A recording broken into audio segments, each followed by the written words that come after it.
आज हम आपको एक ऐसे ऋषि की कहानी सुनाएंगे जिन्हें स्वर्ग से आई एक अप्सरा से इस कदर प्यार हो जाता है कि वो उसके साथ सैकड़ों साल गुजार देते हैं। वो उसके प्यार में इस कदर लीन हो जाते हैं कि जब भी वो वापस जाने को कहती है, ऋषि उसे रोक लेते हैं और कहते हैं कि कुछ दिन और उसके साथ रहे। अप्सरा इस डर से हर बार रुक जाती है कि मना करने पर कहीं ऋषि उसे श्राप न दे दें। स्वर्ग से इस अप्सरा को देवराज इंद्र ने पृथ्वी लोक भेजा था, क्योंकि ऋषि की गहन तपस्या से उनका सिंहासन डोलने लगा था और उन्होंने योजना के तहत एक अप्सरा को ऋषि की तपस्या को भंग करने के लिए भेजा था। क्या होता है इस कथा में, ये हम आपको आज आगे सुनाएंगे। प्रेम निश्चल होता है, प्रेम का कोई और छोर नहीं होता है। प्रेम अनंत है, प्रेम देश काल और सीमाओं से परे है। प्रेम ही सत्य है और सत्य ही प्रेम है। प्रेम से हर जीव बनता है। यहां तक कि मोह माया का त्याग कर चुके ऋषि और महात्मा भी कभी न कभी प्रेम के वशीभूत हो जाते हैं। आज की कथा भी ऐसी ही है। एक ऋषि स्वर्ग की एक अप्सरा के प्रेम में इस कदर डूबे कि 1-2 साल नहीं, कई 100 साल प्रेम की डोर में बंधे रहे। ये कहानी एक पौराणिक कथा से प्रेरित है। पौराणिक काल में एक ऋषि थे, उनका नाम था कंडू। उनकी तपोस्थली गोमती नदी के किनारे स्थित थी। वो यहीं पर एक आश्रम बनाकर रहते थे। एक बार ऐसा हुआ कि ऋषि कंडू ने घोर तपस्या शुरू की। वो धीरे धीरे इस तपस्या में इस कदर लीन हो गए कि उन्हें किसी बात का एहसास ही नहीं रहा। ना दिन ना रात, ना सुख ना दुख, ना भूख का ना प्यास का। वो ध्यान की मुद्रा में लीन रहते थे। ऋषि कंडू के तप को देखकर देवराज इंद्र का सिंहासन डोलने लगा। वो घबरा गए कि उनका स्वर्ग का सिंहासन कहीं छिन न जाए। उन्होंने काफी सोचा विचारा और उनके पास यही अंतिम उपाय था कि किसी तरह से ऋषि कंडू को तपस्या से विरत किया जाए। यह इतना आसान भी नहीं था, क्योंकि ऋषि को तो किसी बात का भान ही नहीं था। वो तो ध्यान में लीन थे। बहुत सोच विचार करने के बाद इंद्रदेव ने ऋषि कंडू की तपस्या भंग करने के लिए स्वर्ग की एक बहुत ही सुंदर अप्सरा को भेजने का फैसला किया। उस सुंदर अप्सरा का नाम प्रमलोचा था। एक शाम देवराज इंद्र अपनी सभा में नृत्य का आनंद ले रहे थे। नृत्य खत्म होने के बाद इंद्रदेव ने प्रमलोचा को अपने पास बुलाया। उन्होंने उसे अपनी सारी योजना समझाई और उसे पृथ्वी लोक पर जाने का आदेश दिया। आदेश मिलते ही प्रमलोचा इंद्र की योजना के मुताबिक पृथ्वी लोक के लिए प्रस्थान कर गई। पृथ्वी लोक पर पहुंचने के बाद अप्सरा प्रमलोचा सीधे वहां गई जहां पर ऋषि कंडू तपस्या में लीन थे। प्रमलोचा ने ऋषि के सामने नृत्य करना शुरू किया, लेकिन ऋषि कंडू को इससे कोई फर्क नहीं पड़ा। वो अपने ध्यान में उसी तरह से लीन थे। प्रमलोचा ने काफी देर नृत्य किया, लेकिन ऋषि पर इसका थोड़ा भी फर्क नहीं पड़ा। इसके बाद उसने अपनी चुहल और शरारतों से ऋषि कंडू की तपस्या को भंग कर दिया।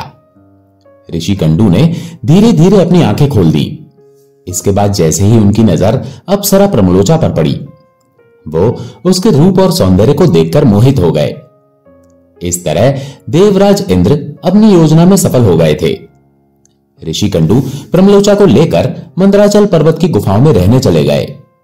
प्रमलोचा इंद्र की योजना के मुताबिक तप खत्म करने में सफल हो गई थी, लेकिन वो ऋषि कंडू के श्राप के डर से उनके साथ जाने से मना नहीं कर सकी।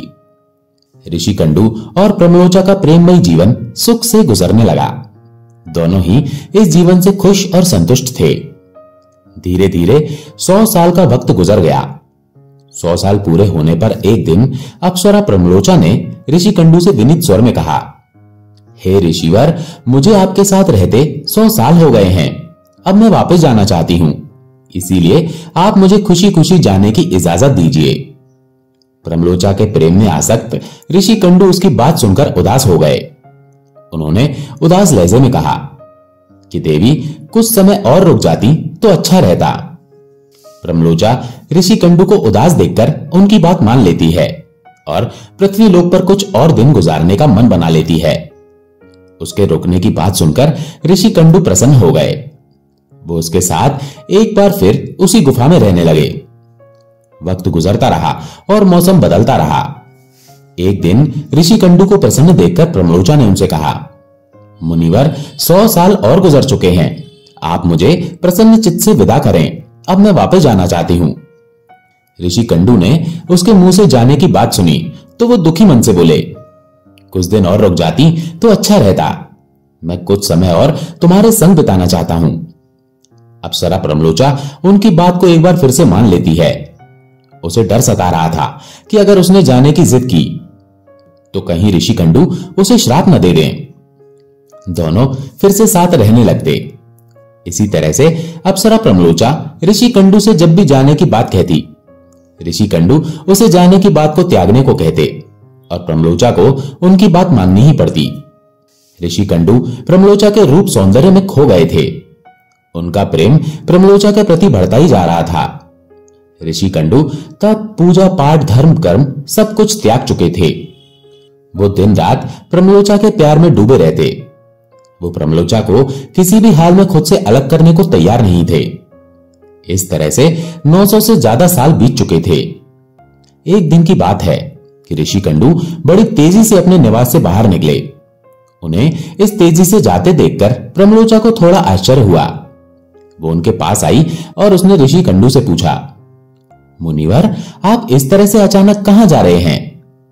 इस सवाल पर ऋषिकंडू ने कहा, हे भद्रे, दिन अस्त हो चुका है, इसीलिए मैं संध्या उपासना करने के लिए जा रहा हूं। अगर मैंने ऐसा नहीं किया तो मेरा धर्म नष्ट हो जाएगा। ऋषिकंडू की बात सुनकर प्रमलोचा मुस्कुराए बिना नहीं रह सकी। उसने मुस्कुराते हुए ऋषिकंडू से पूछा, हे सब वेदों के ज्ञाता, इतने बरस में क्या आज पहली बार सूर्यास्त हुआ है? जो संध्या वंदन नहीं करेंगे तो आपका धर्म नष्ट हो जाएगा। मैं तो आपसे जब से मिली हूं, आपने अब तक किसी भी शाम को वंदना नहीं की। उसकी बात सुनकर ऋषिकंडू ने कहा, हे भद्रे, नदी के सुंदर तट पर आज सवेरे ही तो तुम आई हो।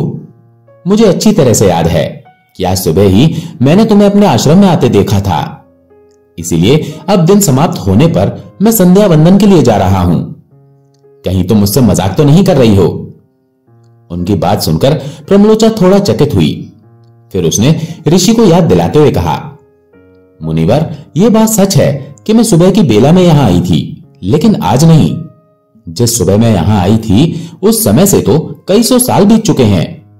प्रमलोचा की बात सुनकर महर्षि कंडू आश्चर्य में पड़ गए। वो जरा घबराए हुए स्वर में बोले, सुंदरी, मुझे सही सही बताओ कि मुझे तुम्हारे साथ रहते कितना वक्त गुजर चुका है अब तक? उनके सवाल पर प्रमलोचा ने गणना करके उन्हें बताया कि आपको मेरे साथ रहते हुए 907 साल 6 महीने और 3 दिन हो चुके हैं। प्रमलोचा की बात सुनकर ऋषिकंडू बहुत हैरान हुए। उन्होंने प्रमलोचा से फिर कहा, प्रिय, तुम सच सच बताओ कि तुमने जो अभी अभी कहा वो सत्य है या तुम मेरे साथ मजाक कर रही हो? मुझे तो बस ऐसा लग रहा है कि मैंने तुम्हारे साथ सिर्फ एक दिन ही गुजारा है, वो भी सुबह से शाम तक का। उन्हें वो परेशान देखकर प्रमलोचा ने कहा, मुनिवर, मैं आपसे झूठ कैसे बोल सकती हूं? उसकी कोई वजह भी नहीं है, न ही जरूरत है।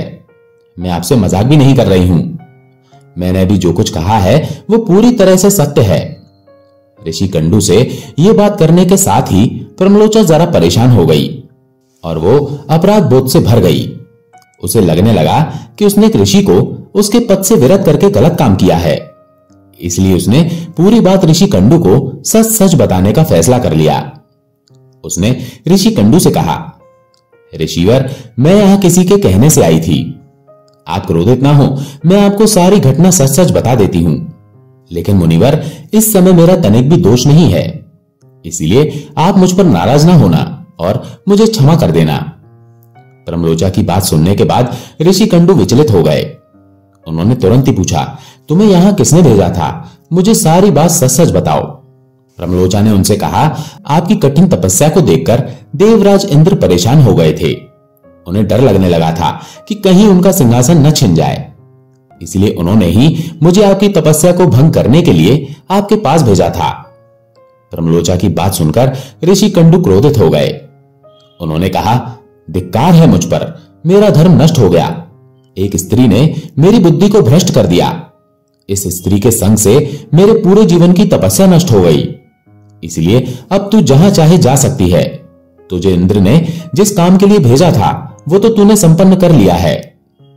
ऋषि कंडू को इस तरह से गुस्से में देखकर प्रमलोचा खौफ से कांपने लगी।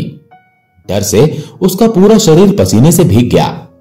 इसकी वजह से उसका गर्भ शरीर के रोम छिद्रों से निकलकर बाहर आ गया। प्रमलोचा के पसीने से निकले गर्भ को वायु ने इकट्ठा किया और फिर वृक्षों ने उसे ग्रहण कर लिया। सूर्य की किरणों से पोषित होकर वो धीरे धीरे बढ़ने लगा। फिर समय पूरा होने पर वृक्षाग्री से निरीशा नामक कन्या का जन्म हुआ। ये बड़ी होकर ऋषि कंडू, सूर्यदेव और वायुदेव की बेटी कहलाई। दोस्तों, आशा है ये कहानी आपको पसंद आई होगी। अगर पसंद आई हो तो वीडियो को लाइक करके चैनल को सब्सक्राइब जरूर कर लें। धन्यवाद।